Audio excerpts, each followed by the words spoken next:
also in a way going to serve as an updated pharmacist salaries for 2022 in South Africa, because this now puts a new benchmark for government positions, as well as the second post, which will be for private independent retail pharmacies. Stay tuned.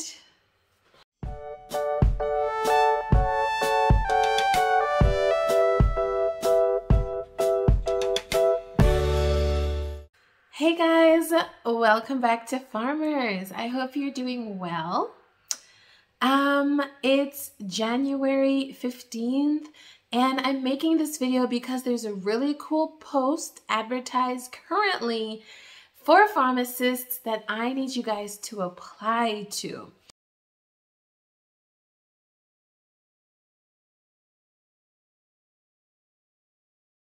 It was in 2020 when I did the Pharmacist Salaries video, the 5-point check right here, which kind of blew up. I think it's on like 10,000 views now, but I promise you after I post this one, it's gonna blow up even more. Anyway, this is an updated pharmacist salary for 2022, and at the same time, I'm advertising 2 positions. Both are in Gauteng province. One is Johannesburg, the other is Springs. You guys need to come on, apply, and make sure you have a really good CV/resume, or preferably a creseme, to really present yourself and put your best foot forward in an irresistible way, okay? I want to talk about the government post first. There are 3 positions, grade 1, 2, and 3. So that's great because then it helps us benchmark the new salaries for 2022. I'll post it up here. As you can see, the grade 1 is already on 700 Ks, you guys. That's a whopping 50 grand a month. Cost to company, or net, or all-inclusive. Sorry, I'm thinking of private companies.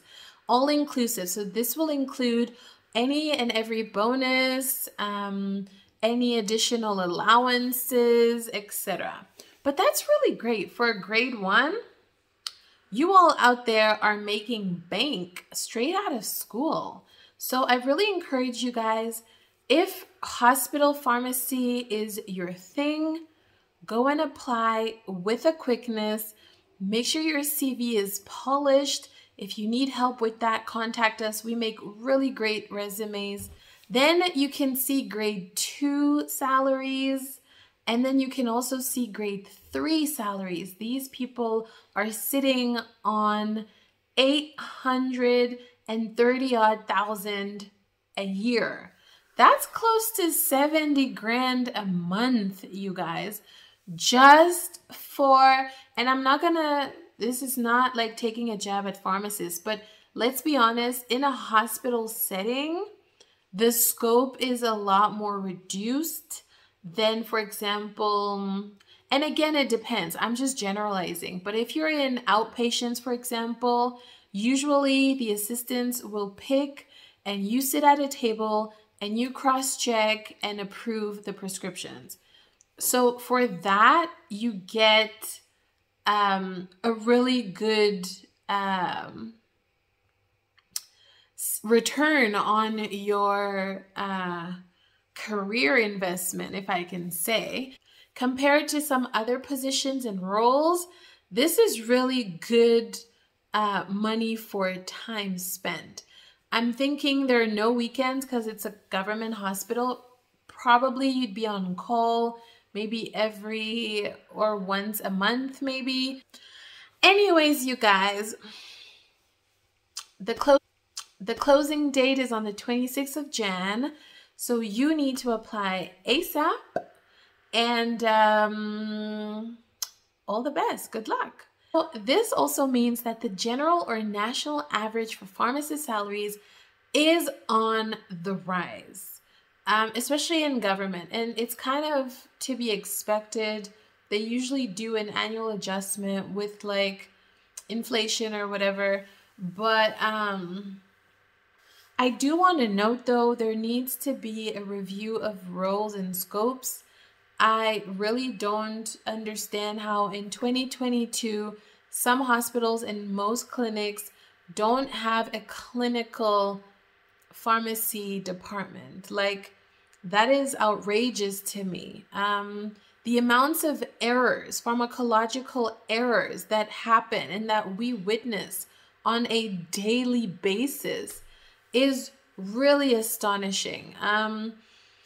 If the Department of Health cares for its patients, for its citizens, I suggest they do a survey. I suggest they do some sort of investigation onto the services and the outcomes, you know, the efficiency of what goes on, because it's not a coincidence that other more developed or more aware countries have these specialties. Like, you have trauma pharmacists, you have peds pharmacists, you have surgical like, you have pharmacists for the same types of units that you have nurses, because the drug regimen and the scenarios and the prescriptions for each of those sectors differ.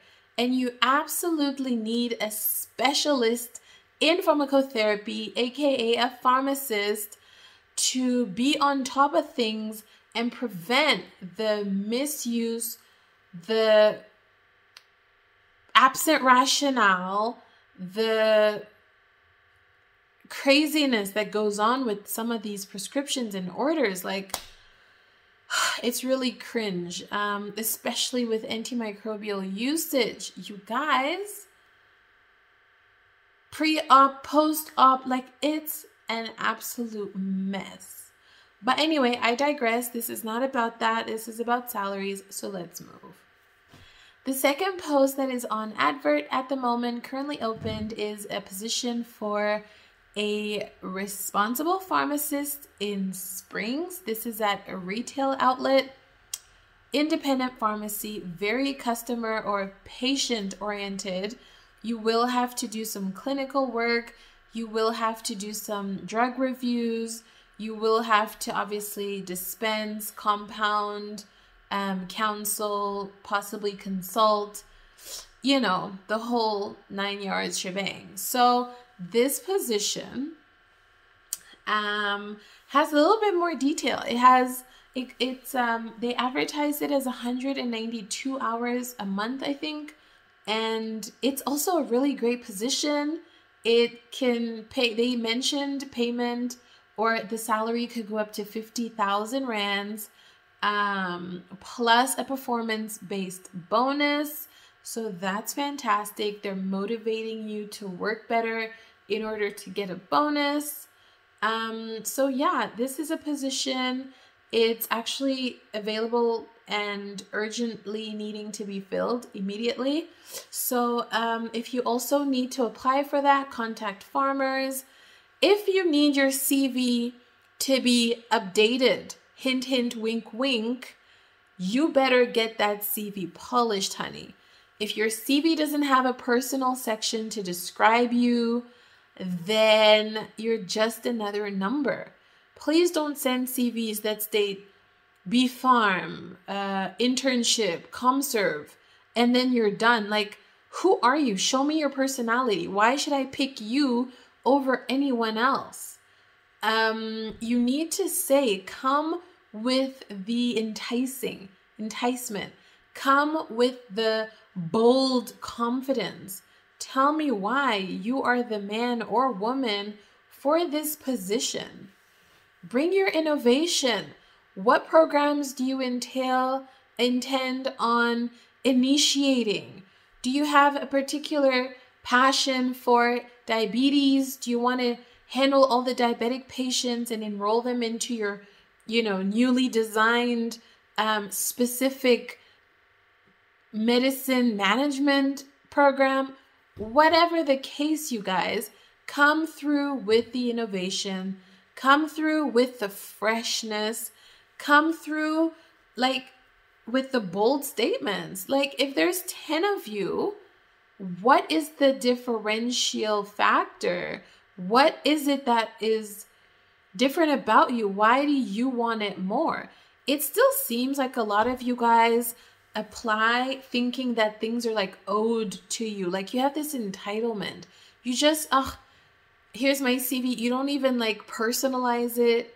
Some of you are just nonchalant about your applications, and you wonder why you're sitting at home unemployed because you like feel entitled. Nobody owes you anything. These posts are highly competitive.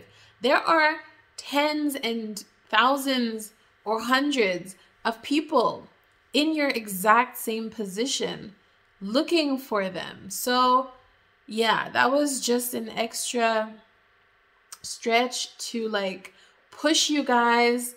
A CV is like a screenshot of who you are. If you did any outstanding achievements, maybe in your internship year, you were the top, I don't know, you had the most interventions, your clinical skills, your pharmacology, something was superior, maybe whatever it is, guys, bring it forth and make it evident. Thank you, bye. Okay, so basically both these salaries are in the 50Ks a month, all inclusive, which means take home will be about 40, 40 something Ks minus tax and everything else. So as a grade 1, you're doing pretty well. It's only gonna go up from there, and depending on how eager and like finessey you are, you can make a whole lot more and negotiate your way to past $1 million per annum. So that's it from me, guys. I hope this video was a little bit insightful and interesting. Let me know what you think in the comments below, and I'll see you in the next video. Bye.